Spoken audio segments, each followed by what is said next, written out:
అసలు ఏమైంది మన ఊరికి? రోడ్లన్నీ ఖాళీగా ఉన్నాయి. జనాలంతా ఎక్కడికెళ్ళిపోయారు?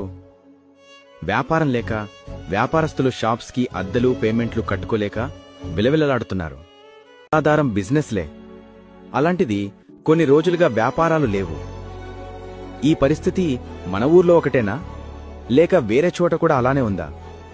మీ ఊర్లో పరిస్థితి ఏ విధంగా ఉందో కామెంట్ ద్వారా తెలియజేయండి.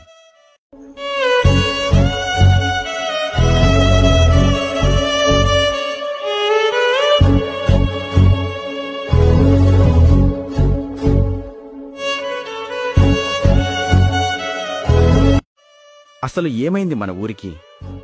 రోడ్లన్నీ ఖాళీగా ఉన్నాయి. జనాలంతా ఎక్కడికెళ్ళిపోయారు? వ్యాపారం లేక, వ్యాపారస్తులు షాప్స్కి అద్దెలు పేమెంట్లు కట్టుకోలేక విలవిలలాడుతున్నారు. ఆధారం బిజినెస్లే.